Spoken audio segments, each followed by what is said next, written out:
Horror stories in Hindi में आप सभी का स्वागत है। दोस्तों, अगर आप लोग इस चैनल पर नए हो तो इस चैनल को सब्सक्राइब कर लीजिए।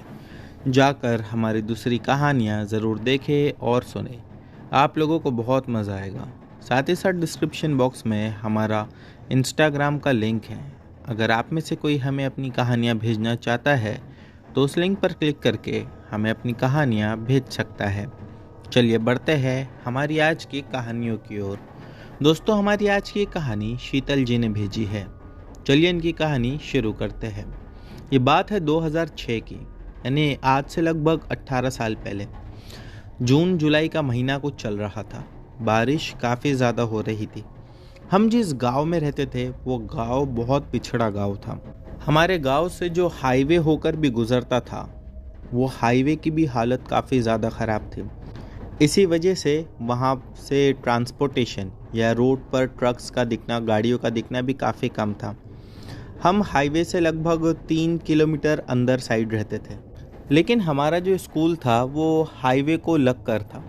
रोज़ सुबह में हमारी स्कूल 8 बजे की होती थी। उस समय मेरी उम्र कुछ 14 साल की थी। मुझे अच्छे से याद है कि एक दिन सुबह उठकर मैं अपने स्कूल के लिए जल्दी जल्दी रेडी हो रही थी कि तभी मेरी मम्मी मेरे पास रोती हुई आई। कहने लगी, देख जल्दी पापा को क्या हो गया है। जब मैं पापा के पास जाकर देखी तो उनके मुंह से काफ़ी ज़्यादा खून निकल रहा था और पापा एकदम से अकड़ गए थे। ऐसा लग रहा था कि उनको फेट आ गई है या मिर्गी का दौरा पड़ा है। कुछ समझ में नहीं आ रहा था कि उन्हें हुआ क्या है। मैं भी उस समय छोटी थी, मुझे उतना समझ नहीं आया, तो मैंने मम्मी से कहा, चलो पापा को लेकर हम हॉस्पिटल चलते हैं। मेरे घर में मैं ही सबसे बड़ी थी। पापा को अब हॉस्पिटल ले जाने के लिए हमारे पास ना ही तो कोई गाड़ी थी, ना ही कोई दूसरा साधन था। मैं जल्दी से भागकर पड़ोस में एक अंकल के पास गई। उनके पास बाइक थी। मैंने उन्हें बताया, वो हमारे घर पर आए, पापा को बाइक पर बिठाए और पापा के पीछे मेरी मम्मी बैठ गए। 3 लोग जल्दी से हॉस्पिटल पहुँचे। मैं घर में ही थी क्योंकि घर में मेरे और भी 2 छोटे भाई बहन थे। कुछ समय के बाद लगभग दोपहर के 1 या 2 बजे मेरी मम्मी हॉस्पिटल से आई। मैंने उनसे पूछा कि अब पापा की तबीयत कैसी है। मम्मी ने कहा कि कुछ समझ में नहीं आ रहा है, पापा को क्या हुआ है। मैंने मम्मी से कहा कि मम्मी हम किसी दूसरे हॉस्पिटल में शिफ्ट करते हैं। मम्मी कहने लगी कि नहीं, शायद जो पापा को हुआ है अब वो हॉस्पिटल वालों के बस की बात नहीं है। मैंने कहा, ऐसा क्या हुआ। फिर मम्मी ने बताया कि जब पापा को हॉस्पिटल में एडमिट किया गया, काफ़ी देर तक डॉक्टर्स को कुछ समझ में ना आया। तभी अचानक से वहाँ पर एक साधु बाबा है। वो बाबा शायद किसी से मिलने आए थे या पता नहीं किस काम से आए थे। उन्होंने मेरे पापा को देखा और मेरी मम्मी के पास आकर बोले कि इस हॉस्पिटल में इसका इलाज नहीं हो सकता। यही हॉस्पिटल नहीं, कहीं पर भी इसका इलाज नहीं हो पाएगा। मम्मी ने उनसे पूछा कि बात क्या है, तो उस साधु बाबा ने बताया कि आपके खेत में कल रात को एक चुड़ैल का साया तुम्हारे पति पर पड़ा, जिसकी वजह से उसकी हालत इतनी ख़राब हो गई। ये बात सुनकर मम्मी खुद आश्चर्यचकित रह गई थी कि बाबा ये सब कैसे कह रहे हैं। और दोस्तों, ये बात भी बिल्कुल ठीक थी क्योंकि पिछली रात मेरे पिताजी अपनी खेत गए हुए थे और वहाँ से लौटने में उन्हें काफ़ी समय भी हो चुका था। मम्मी ने कहा, तो अभी इसका उपाय क्या है, इसका क्या समाधान है। तभी उस साधु बाबा ने कहा कि अभी 2 दिन के बाद में ठीक रात के 12 बजे तुम्हारे पति को उसी खेत में भेजना जहाँ पर वो चुड़ैल का साया इनके ऊपर आ गया था। मम्मी ने कहा कि हाँ, हमारी ही खेत होगी वो। तभी उस साधु बाबा ने कहा कि नहीं, तुम्हारी खेत में ऐसा कुछ भी नहीं है। तुम्हारी खेत से लौटते समय जो दूसरी खेत थी, अब वो कौन सी खेत थी ये तो हम लोग नहीं जानते थे तब तक। उस साधु बाबा का ये कहना था कि जब वो वहाँ से लौट रहे थे तो किसी खेत में बहुत बड़ा एक पीपल का पेड़ था। उसी पेड़ पर एक चुड़ैल थी और वहीं से उस चुड़ैल का साया तुम्हारे पति के ऊपर आया है। जब मम्मी ने मुझसे ये सब बात कही तो मुझे एक पल को तो विश्वास नहीं हुआ, लेकिन हाँ, आसपास में हमारे गांव में ऐसी कई सारी भूत प्रेत की घटनाएं घट चुकी थी जिस वजह से यकीन करना ही मुझे पड़ा। मैंने फिर मम्मी से कहा कि मम्मी, चुड़ैल का साया क्या होता है? तब मम्मी ने भी मुझसे यही बात कही कि मुझे भी नहीं समझा। तो मैंने उनसे पूछा कि चुड़ैल का साया क्या होता है। वो कहने लगे कि चुड़ैल का साया यानी अगर चुड़ैल को किसी से कोई दिक्कत हो जाए या फिर वो किसी को मारना चाहे तो वो बस सिर्फ अपना साया उस पर से घुमा देती है। दोस्तों, ये बात सुनने में बहुत अजीब लगती है कि क्या साया होगा। फिर मम्मी ने बताया कि जैसा इंसान की परछाई होती है वैसा भूत प्रेतों की परछाई नहीं होती, लेकिन हाँ, उनका साया तब भी होता है। उसके बाद मम्मी ने कहा कि अभी पापा को घर लाना है। मम्मी घर पर कुछ पैसे लेने आई हुई थी। मम्मी ने जाकर पापा को डिस्चार्ज करवाया और पापा घर पर आ गए। अब दोस्तों, यहाँ से असली घटना शुरू होती है। दिन भर तो ठीक ठाक निकल जाता। जैसे ही रात के 11 बजते, 11 से लेकर सुबह के 3:30 बजे तक पापा अजीब अजीब सी आवाज़ें निकालते हैं और इधर उधर भागने की कोशिश करते हैं। हम लोगों ने पापा को उनके बेड से बांध कर रखा था। मम्मी के जो भाई थे यानी जो मेरे मामा थे, वो लोग भी आए हुए थे। मेरे 2 मामा थे और 2 चाचा थे। वो चारों ही हमारे घर पर थे और चारों ही पापा का ख्याल रख रहे थे।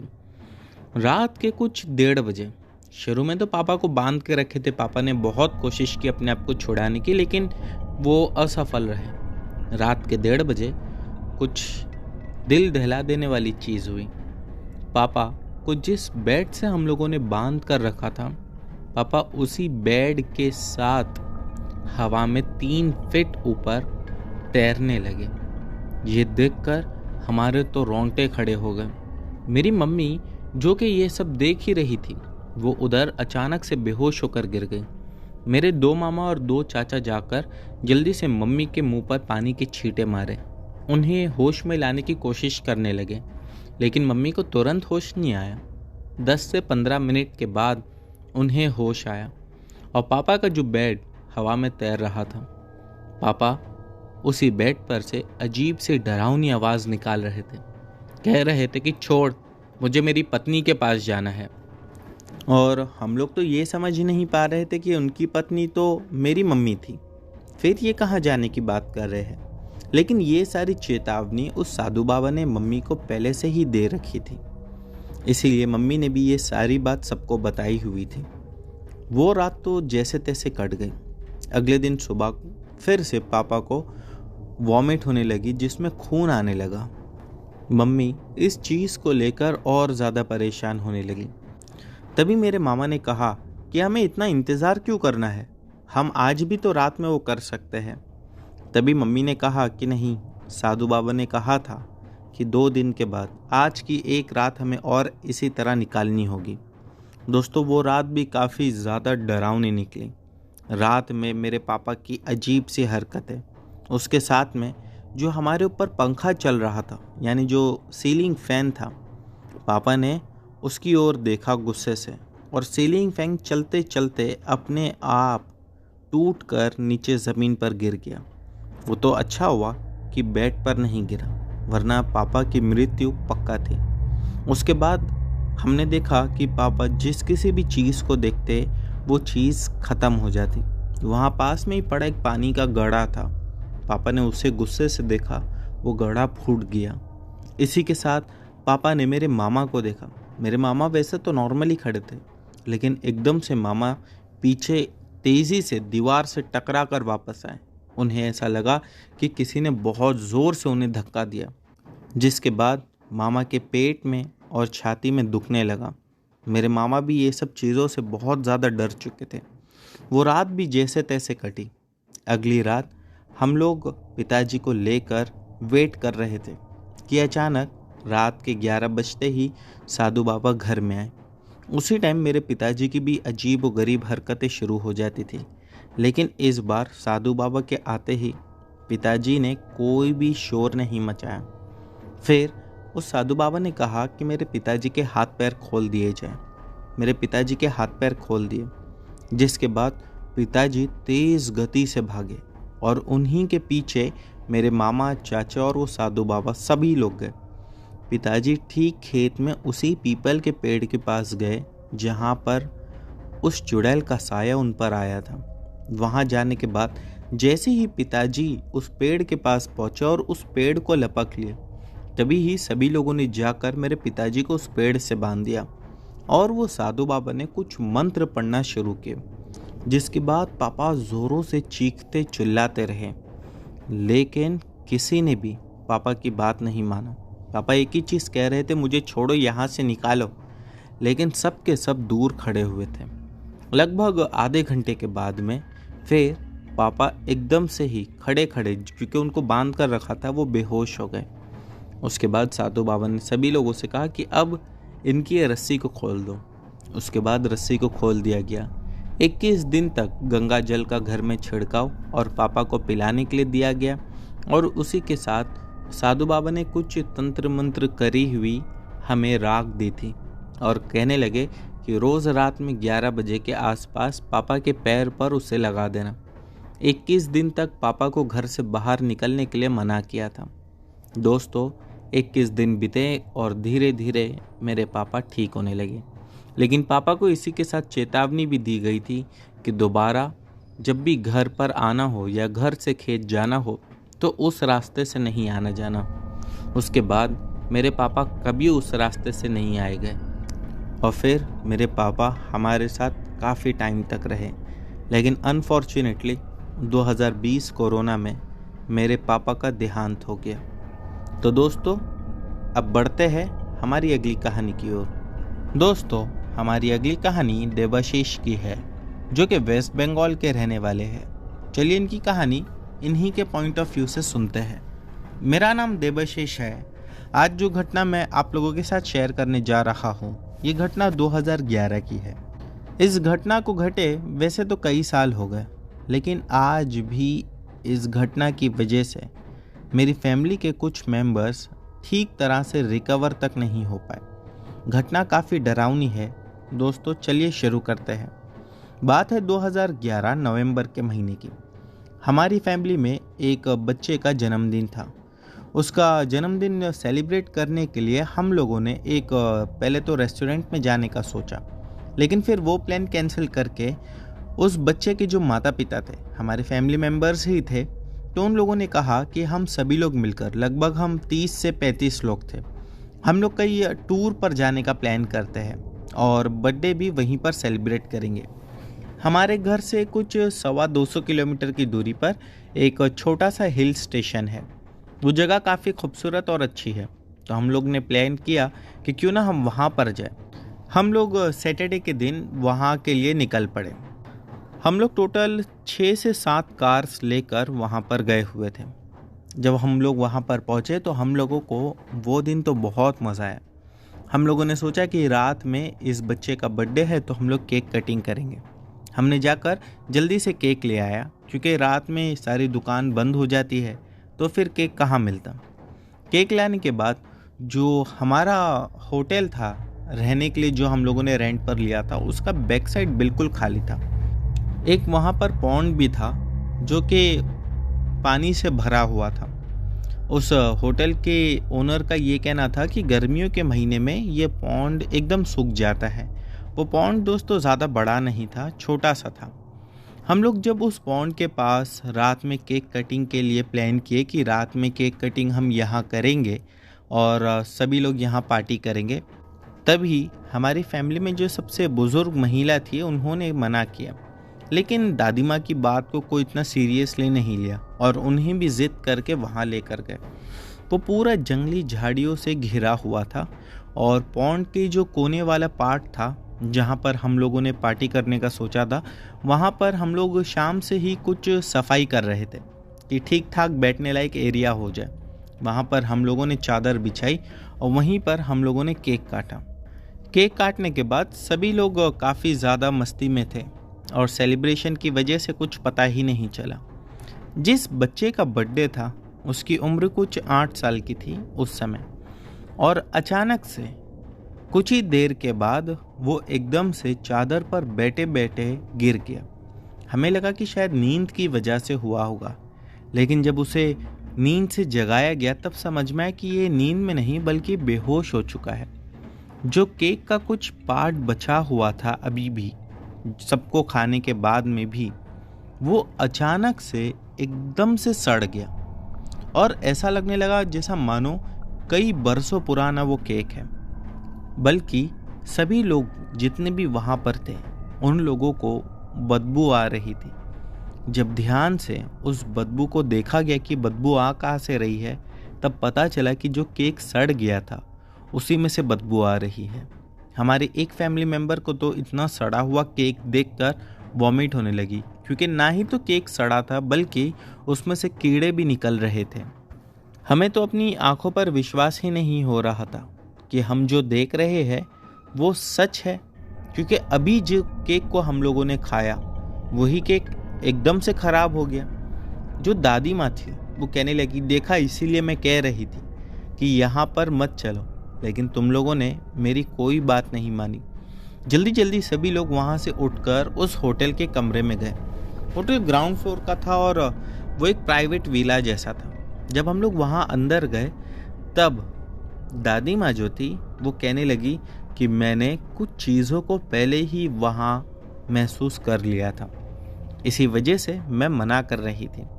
उसी के साथ वो लड़का, जो बच्चा जिसका बर्थडे था, अब उसे होश ही नहीं आ रहा था।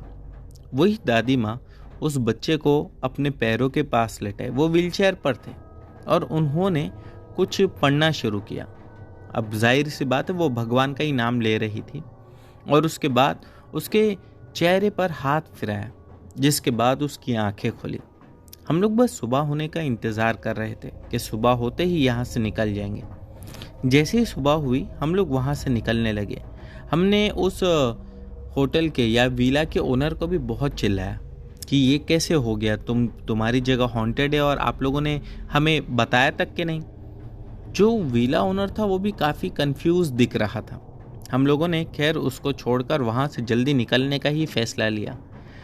हमारी सिटी पहुँचने के बाद हम लोग उस बच्चे को हॉस्पिटल लेके गए, लेकिन जो दादी माँ थी वो शुरू से एक ही बात बोल रही थी कि हॉस्पिटल जाकर भी कोई फ़ायदा नहीं होगा।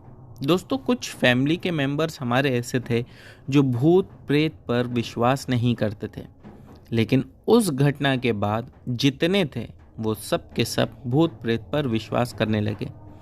जब हम लोग उसे हॉस्पिटल लेकर गए एक ट्रीटमेंट के लिए कि इसे क्या हो गया है, रिपोर्ट्स तो सारी नॉर्मल आई और यूं ही रात हो चुकी थी। रात के करीब 11:30 बज चुके थे। तभी उस बच्चे के जो पिताजी थे वो अपने दोस्तों में भी ये बात को बता चुके थे और सभी से कहा था कि अगर कोई आपके पास झाड़ फूक करने वाला या पुजारी या बाबा कोई भी होगा तो मेरे बच्चे के पास ले आओ। तब तक 2 या 3 लोग आ चुके थे, लेकिन उनके बस की बात ही नहीं थी। अब मंडे का दिन आया। मंडे मॉर्निंग सुबह में 8:30 या 9 बजे के करीब मैं खुद उस बच्चे को देखने हॉस्पिटल गया। जब मैं वहाँ से निकल रहा था, मुझे जॉब पर भी जाना था, तो जब मैं वहाँ से निकल रहा था तभी मैंने देखा कि उस बच्चे के जो फादर थे उनके एक पिताजी के बहुत अच्छे दोस्त थे। वो अपने साथ एक आदमी को लेकर जा रहे थे। मैंने रुककर उन्हें प्रणाम किया और फिर मैंने उनसे पूछा कि आप कहाँ जा रहे हैं। वो बताए कि ये मेरे साथ में आदमी है, ये उस बच्चे का झाड़ फूक करेंगे। तो मैंने कहा अभी करेंगे? वो कहने लगे हाँ। मैं भी उनके साथ हो लिया। ऊपर जाकर देखा तो उन्होंने नींबू को लेकर उसके सर के पास रखा और कुछ पढ़ा, जिसके बाद नींबू को काटा तो नींबू काला सड़ा हुआ निकला। और दोस्तों, नींबू में भी कीड़े पड़े हुए थे। मैंने अपनी लाइफ में कभी नींबू में कीड़े पड़ते हुए नहीं देखा था। हर बार यही चीज़ देखते थे कि मीठी चीज़ों में कीड़े पड़ते हैं, लेकिन नींबू से कीड़े निकलना ये मेरी लाइफ का पहला एक्सपीरियंस था। ये देखकर मैं काफ़ी ज़्यादा घबरा गया। मैंने उनसे पूछा कि ये क्या है। वो कहने लगे कि जो आत्मा इसके ऊपर हावी हो चुकी है वही आत्मा इस चीज़ का संकेत दे रही है। मैंने कहा अब? वो कहने लगे हमें वापस उसी जगह जाना होगा। मैंने कहा इस बच्चे को ऐसी हालत में लेकर? वो कहने लगे कि नहीं, इस बच्चे को लेकर नहीं, हम सिर्फ वहाँ जाएंगे। उसके बाद में जो बच्चे के फादर थे वो और उनके पिताजी के दोस्त, ये 2 लोग उसी जगह के लिए निकल पड़े और मैं उसी समय ऑफिस में फ़ोन करके छुट्टी डाल दिया। ये लोगों को लौटने में रात के कुछ 3 बज चुके थे। जब ये लोग घर पर लौटे तो मैंने इनसे पूछा कि आप लोग गए क्यों थे। तो उस आदमी ने बताया कि मुझे वहाँ पर देखना था कि वो आत्मा कौन है और क्या चाहती है। मैंने कहा कि क्या आपको पता चल गया? तो मुस्कुराए और कहने लगे कि हाँ, मुझे पता चल गया। इसके बाद बच्चे को हॉस्पिटल से घर लाया गया। घर लाने के बाद उन्होंने बच्चे को ज़मीन पर चटाई डालकर लिटाया और उसके आसपास काफ़ी सारे फल फ्रूट और मिठाइयाँ रख दी। मैं समझ ही नहीं पा रहा था कि ये करना क्या चाह रहे, जिसके बाद अगले 5 या 10 सेकंड में ही सब के सब खराब हो गए और उनमें से कीड़े निकलकर यहाँ वहाँ चलने लगे। उसके बाद उन्होंने उस बच्चे का हाथ लिया और उसी खराब मिठाई के ऊपर रखाया और फिर वो मिठाई एकदम से अच्छी हो गई। मैं ये सब देखकर अपनी आंखों पर विश्वास ही नहीं कर पा रहा था कि ये क्या हो रहा है। जिसके बाद उनके पास में कुछ एक बड़ा सा गमला जैसा था जिसमें बहुत सारा पानी और गंदा पानी लग रहा था। ऐसा लग रहा था कि किसी पानी में बहुत सारी मिट्टी भी डाली हुई है। लेकिन जैसे ही उस बच्चे ने अपना हाथ उस गमले में डाला, पानी अच्छा बिल्कुल साफ हो गया और उस बच्चे का हाथ भी साफ हो गया, क्योंकि उस बच्चे का हाथ गंदा हो चुका था उस कीड़े वाली मिठाई पर रखकर। मैं सोच में पड़ गया कि ये सब क्या हो रहा है। जिसके बाद उन्होंने कहा कि अब धीरे धीरे ये रिकवर होगा। दोस्तों, हम लोगों को जानकर बहुत हैरानी हुई और आप लोगों को भी होगी कि अगले 3 दिन के अंदर वो बच्चा दोबारा से अपने पैरों पर खड़ा होकर चलने लगा और बिल्कुल ही ठीक हो गया। लेकिन हाँ, जितनी भी चीज़ें उस समय, वो मिठाई फल फ्रूट जो भी था, वो सबको उन्होंने एक गठरी में यानी एक पोटली बनाकर बांध दिया था और हमारे घर के आंगन में एक बड़ा सा पेड़ था, उस पेड़ पर लटका दिया था। वो कहने लगे कि 3 दिन के बाद मैं ज़रूर आऊँगा। 3 दिन बाद वो वहाँ पर पहुँचे और उन्होंने फिर से उस बच्चे के फादर से कहा कि अब हमें दोबारा से उस जगह पर जाना होगा। ये लोग दोबारा से वहाँ पर गए और जो भी कुछ सामग्री थी यानी उस पोटली में फ्रूट्स मिठाई जो कुछ भी, वो सबको उसी विला के बैकयार्ड में डालकर आ गए। जब वो लौटे तब मैंने उनसे पूछा कि क्या वो आत्मा को आपने मुक्ति दे दी या मार दिया। वो कहने लगी कि नहीं, ये सब मेरे बस की बात नहीं थी। बस मैंने उस आत्मा को जो कि अपने बच्चों पर हावी हो चुकी थी, उसे इसके शरीर से वापस निकालकर वहीं छोड़ आया जहाँ से वो इसके ऊपर आई थी। दोस्तों, उस घटना के बाद अब तक मुझे इस बात का डर लगता है। और हाँ, कहानी के शुरू में जैसा मैंने आपसे कहा था कि आज भी कुछ लोग उस घटना की वजह से परेशान हैं, तो वो है उसी घर में रहने वाली सबसे बूढ़ी औरत जिसे हम दादी माँ कह रहे थे। जब उन्होंने कुछ मंत्र पढ़े थे, जब वो बच्चा उनके पैर के पास लिटाया गया था और उसके चेहरे पर उन्होंने हाथ घुमाया था, वो चीज़ आज तक उनके साथ है, जिसकी वजह से उनका वही हाथ पैरालाइज हो चुका है। दरअसल हमने उन दादी के लिए भी उस आदमी से बात करी थी, लेकिन उसका कहना ये था कि मैं भूत प्रेत को शरीर से निकाल सकता हूँ, झाड़ फूक कर सकता हूँ। लेकिन जब दादी माँ ने उस बच्चे के लिए ये किया, तब वो भूत या प्रेत इतना ज़्यादा गुस्से में आ गया कि उन्होंने इनके हाथ पर तभी ही ज़ोर से झटका दिया। भूत प्रेत का झटका ऐसा महसूस नहीं होता है, लेकिन धीरे धीरे आगे जाकर वो पता चलता है। आज भी उनका हाथ पैरालाइज है। इसी के साथ दोस्तों, उन्हें एक चीज़ की बहुत स्ट्रिक्ट वार्निंग दी गई थी कि उस दिन के बाद से लेके कभी भी उनका बच्चा अपना बर्थडे सेलिब्रेट ना करे, और आज भी वो लड़का बर्थडे सेलिब्रेट नहीं करता है। तो दोस्तों, अब बढ़ते हैं हमारी अगली कहानी की ओर। दोस्तों, हमारी अगली कहानी हमें राजेश ने भेजी है, जो कि साउथ इंडिया के रहने वाले हैं। चलिए इनकी कहानी शुरू करते हैं। दोस्तों, मेरा नाम राजेश है। मैं साउथ इंडिया का रहने वाला हूँ। साउथ इंडिया में जहाँ पर हमारा घर है वो समुद्री किनारे से कुछ ही दूरी पर है, और हम सभी यानी मेरी फैमिली के जितने भी लोग हैं, हम सभी लोग फ़िशिंग का बिज़नेस करते हैं। इसी वजह से हम लोग समुद्री किनारों पर जाकर मछलियाँ पकड़ते हैं। ये घटना जो मैं आपको सुनाने जा रहा हूँ, ये भी 3 साल पहले 2021 में घटी थी। बात कुछ ऐसी थी कि रात में जब हम मछली पकड़ने के लिए समुद्री किनारों पर पहुंचे, तब मैंने देखा कि वहां पर एक बड़ी सी नाव दिखाई दे रही है जो काफ़ी दूरी पर थी, लेकिन वो नाव में कोई भी हलचल नज़र नहीं आ रही थी। मैंने अपने भाई को बोला कि वो सामने नाव कुछ अजीब सी दिख रही है, काफ़ी बड़ी है, उस नाव में देख कोई भी हलचल नहीं नज़र आ रही, ऐसा लग रहा है कि वो बोट बिल्कुल खाली है। मेरा भाई मेरे को कहने लगा कि हाँ, बोट तो बिल्कुल खाली है, क्या भरोसा वो भी नाव मछली पकड़ने गई हो और वहाँ के लोग नीचे शायद समंदर में उतरे हो। मैंने कहा नहीं यार, मुझे कुछ गड़बड़ लगती है। तभी मेरे जो पिताजी थे वो भी हमारे साथ में थे। मैंने उनसे कहा कि वहाँ पर आपको बोट नज़र आ रही है? मेरे पिताजी ने कहा कि हाँ। मैंने कहा कि आपको कुछ अजीब नहीं लग रहा बोट में? मेरे पिताजी ने इस बात को तो नकार दिया। मेरे जो चाचा थे, मैंने उन्हें भी जाकर ये बात कही।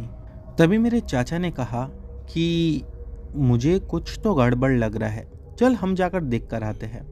हमारी जो छोटी नाव थी किनारे पे बंधी हुई थी, हमने वो नाव खोला और मैं और मेरे चाचा, हम दोनों ही लोग उस नाव की ओर आगे बढ़ गए। लगभग 10 मिनट तक चलने के बाद वो बोट ऐसा लग रहा था कि हमसे और दूर जा रही है, जबकि किनारे से ऐसा लग रहा था कि बस 10 मिनट की दूरी पर है। लेकिन हम काफ़ी आगे आ चुके थे और वो बोट अब दोबारा हमें उतनी ही दूर दिखाई दे रही थी। मेरे चाचा भी आगे बढ़ते जा रहे थे। हमें चलते चलते 20 मिनट हो चुका था, लेकिन अब भी वो बोट उतनी ही दूरी पर नज़र आ रही थी। फिर मेरे चाचा ने कहा कि शायद वो बोट बहुत ज़्यादा दूर है, जबकि दोस्तों मैं जानता हूँ ये सारी बात कुछ अजीब सी आप लोगों को भी लग रही होगी। मैंने कहा कि हाँ, मुझे भी कुछ ठीक नहीं लग रहा है, चलिए हम वापस किनारे पे चलते हैं। जब हम किनारे पहुँचे तो एक अजीब बात मेरे भाई ने कहा। वो मुझे देखकर कहने लगा कि क्या हुआ, बोट में जाकर है? मैंने कहा कि यार बोट काफ़ी दूर है, हम जितना आगे जा रहे थे वो बोट हमसे उतनी ही दूर जा रही थी, हमें ऐसा लग रहा था। वो बोला अरे पागल हो क्या तुम लोग, बोट के पास जाकर तुम लोग वापस आए? मैंने कहा हम बोट के पास पहुँचे ही नहीं। वो कहने लगा कि रुक जा, पिताजी को आवाज़ दिया। जब पिताजी वहाँ पर आए तो कहने लगा कि ये लोग बोट के पास पहुँचे और ये लोग वापस आए और कह रहे कि बोट हमसे और भी ज़्यादा दूर थी। मेरे पिताजी ने मेरे चाचा से कहा कि हाँ, हमने तो देखा तुम लोग बोट के बिल्कुल बाजू में थे। ये बात किसी के भी समझ में नहीं आ रही थी। फिर हमने देखा कि उस बोट के पास एक और बड़ी बोट आकर खड़ी हो गई। दोनों बोट एकदम लग कर थी और देखते ही देखते उसमें से जो एक बोट थी जो पहले से वहाँ खड़ी थी, वो बोट अब समंदर के किनारे हमारी ओर आगे बढ़ रही थी, ऐसा हमें लग रहा था। लेकिन कई सारा समय गुजर जाने पर हमने देखा कि वो बोट बस कुछ ही आगे तक आई है और वहाँ आकर रुक चुकी है। अब वो बोट हमारी ओर नहीं आ रही थी। हम वहीं पर खड़े थे। फिर हमने देखा कि एक बड़ा सा आदमी उस बोट से पानी में कूदा और वो बोट वहाँ से वापस चले गई। हम अभी देख ही रहे थे कि ये क्या हो रहा है, क्योंकि रात के समय वहाँ पर तो कोई आता जाता भी नहीं था। फिर हमने देखा कि कुछ समय के बाद वही आदमी समंदर किनारे पर समंदर से बाहर निकलता हुआ जा रहा था। वो हमसे काफ़ी दूर था, लेकिन मैं आपको बता दूं, उसका शरीर बहुत बड़ा था। साफ दिखाई दे रहा था कि लगभग 10 से 12 फीट लंबा ऊंचा आदमी समंदर के किनारे से बाहर जा रहा है। दोस्तों, इससे भी डरा देने वाली बात ये थी कि उसी किनारे के पास एक बड़ा सा पेड़ था। वो उस पेड़ के पास गया और एकदम से गायब हो गया। हम ये देख रहे थे कि अभी वो पेड़ के आसपास कहीं दिखाई देगा, लेकिन वो कहीं नहीं दिखा। ऐसा लगा जैसा मानो वो पेड़ के अंदर चला गया हो। मैं, मेरे पिताजी, हम काफ़ी सारे वहाँ पर लोग थे, ये देखकर बहुत ज़्यादा हैरान हुए और सब के सब अपना नेट छोड़कर उसी पेड़ की ओर भागे। जब हम पेड़ के पास पहुँचे तो हमने देखा कि पेड़ के आसपास कोई आदमी दूर दूर तक दिखाई नहीं दे रहा था। मेरा भाई मुझसे कहने लगा कि ये पेड़ के अंदर इतना बड़ा आदमी कैसा चला गया। मैंने कहा कि क्या पता वो अंदर गया या फिर कहीं पीछे से गायब हो गया। ये बात हमारे तो समझ के बाहर थी। मेरे भाई का एक दोस्त है जो कि मुस्लिम था, वो वहीं पर रहता था। अगले दिन उसने मेरे भाई को बोला कि हो सकता है वो एक जिन हो, क्योंकि जिन जो होते हैं वो किसी भी पेड़ के आर पार हो सकते हैं, दीवार के आर पार जा सकते हैं और किसी पेड़ के अंदर भी घुस कर रह सकते हैं। वो अपना घर बना लेते हैं। मेरे भाई ने कहा कि हमारे में भी कई सारे हमने ऐसी घटनाएं सुनी है जहाँ पर पेड़ के ऊपर चुड़ैल होती है, भूत प्रेत वास करते हैं। वो कहने लगा कि हाँ, ऊपर करते हैं, लेकिन जिन पेड़ के अंदर जाकर रह सकते हैं।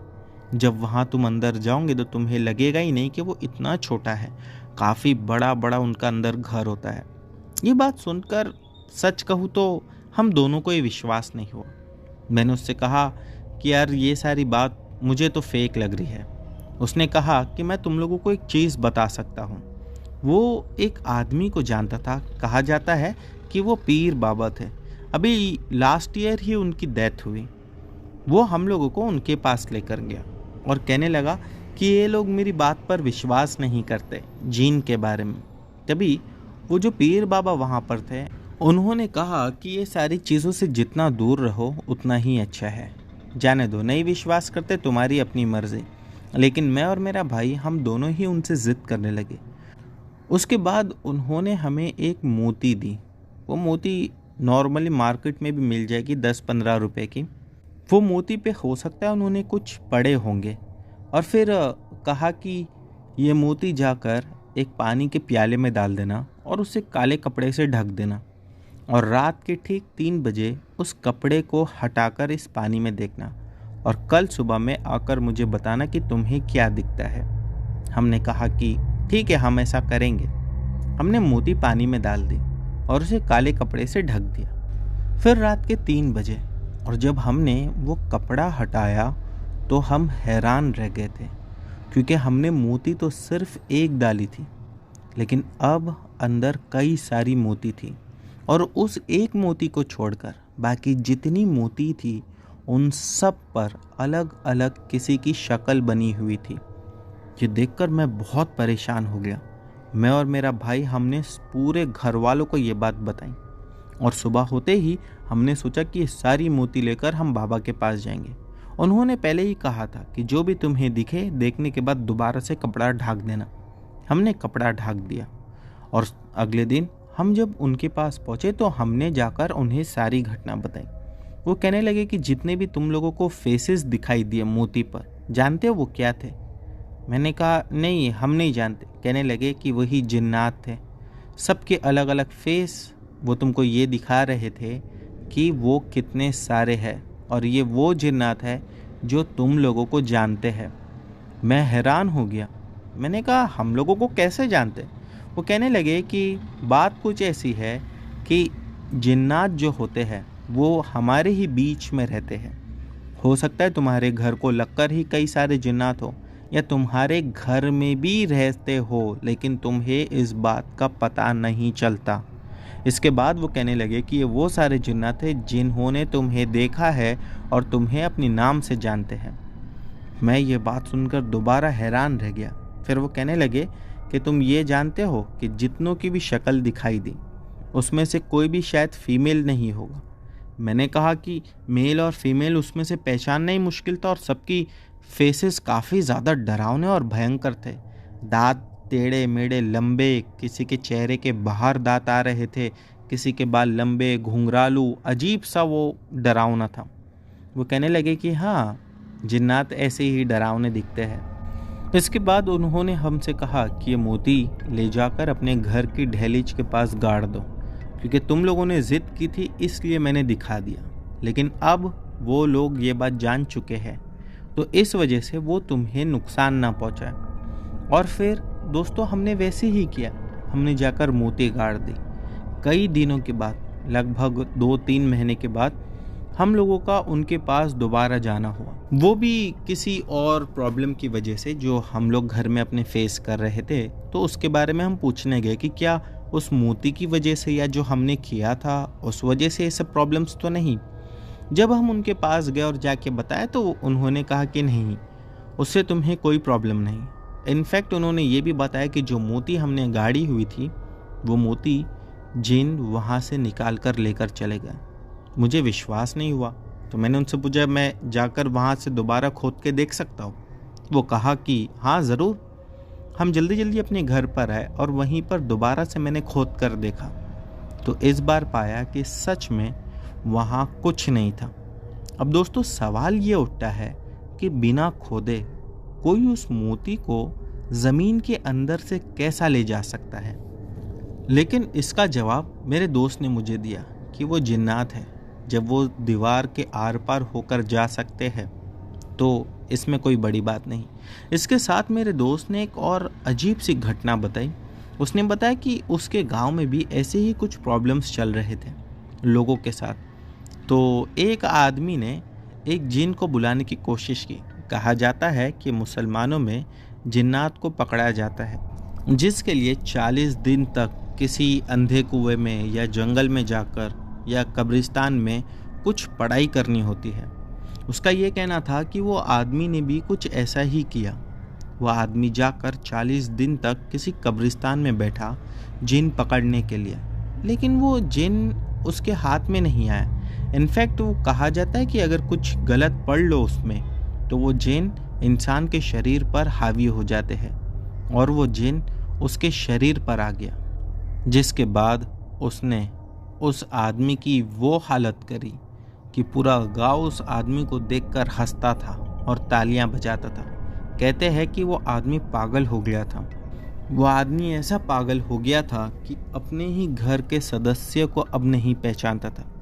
कहते हैं कि बहकी बहकी बात करता और पूरा टाइम गलियों में यहाँ वहाँ घूमता रहता। एक दिन लोगों ने देखा कि वो खुद एक पेड़ के पास खड़ा होकर ज़ोर ज़ोर से अपने सर को उस पेड़ पर मार रहा था, जिसके बाद कोई भी अगर उसे बचाने जाता तो वो वहीं से बड़ा पत्थर उठाकर उसे ही मारने लगता। इसीलिए लोगों ने दूरी बना ली और मारते मारते वो वहीं मर गया। कहा जाता है कि उसके मरने के बाद जब उसकी डेड बॉडी को कब्रिस्तान पहुंचाया गया तब ऐसा लग रहा था कि वो किसी 50-60 किलो के आदमी को नहीं बल्कि किसी 200-300 किलो के आदमी को कंधे पर उठा के कब्रिस्तान ले जा रहे हैं। उसका वज़न इतना हो गया था। दोस्तों इसी के साथ मैं एक छोटी घटना आप लोगों के साथ और शेयर करना चाहूँगा, जो कि हमारे ही एक कज़िन भाई के साथ घटी थी। बात कुछ ऐसी थी कि वो भी मछली पकड़ने जाता था रोज़ाना रात में। एक रात वो मछली पकड़ने के लिए गया, तब उसने देखा कि समंदर किनारे पर 3 आदमी उसे आपस में बात करते हुए नजर आए। तो पहले तो ये सोचा कि इतनी रात में यहाँ पर आदमी लोग बात कर रहे हैं, क्या पता किसी काम वाम के बारे में या कोई अर्जेंट काम होगा, क्योंकि वो समय रात के टाइम पर वहाँ कोई नहीं होता था। फिर उसने देखा कि जैसे ही वो जाल लेकर समंदर में गया, वो आदमी तीनों के तीनों उसी की ओर तेज गति से भागते हुए आ रहे थे, जैसा मानो मेरे भाई ने उन लोगों से कुछ चुरा लिया हो। वो ये देखकर बहुत डर गया। उसे लगा कि शायद ये चोर या डाकू है और मुझे लूटने आए हैं। वो अपनी जान बचाकर वहाँ से भागा, लेकिन वो आदमी जो तीनों भी थे वो उस पर हमला नहीं करने आए थे। वो दरअसल समंदर में तेज गति से भाग रहे थे और जाते जाते वो कहीं समंदर के अंदर डूब गए, जिसके बाद मेरा भाई वहाँ खड़े होकर काफ़ी देर तक वेट करता रहा कि अभी वो कहीं ना कहीं दिखेंगे, लेकिन वो दिखे ही नहीं। वो भूत थे या प्रेत थे ये तो मैं आप लोगों को नहीं कह सकता, लेकिन हाँ जितने भी मछुआरे हैं उन लोगों का ऐसा कहना है कि कई साल पहले 3 दोस्त मछली पकड़ने आए थे, जिसके बाद वो समंदर में डूब गए थे और कई बार वही तीनों की आत्माएं देखने को मिल जाती है। तो दोस्तों ये थी हमारी आज की सभी कहानियाँ। उम्मीद करता हूँ कि आप लोगों को पसंद आई होगी। दोस्तों इनमें से जो भी कहानी आप लोगों को अच्छी लगी हो उसके बारे में नीचे कमेंट सेक्शन में लिखना मत भूलना। चैनल पर नए हो तो बिना सब्सक्राइब किए मत जाना। मिलते हैं हमारी अगली वीडियो में।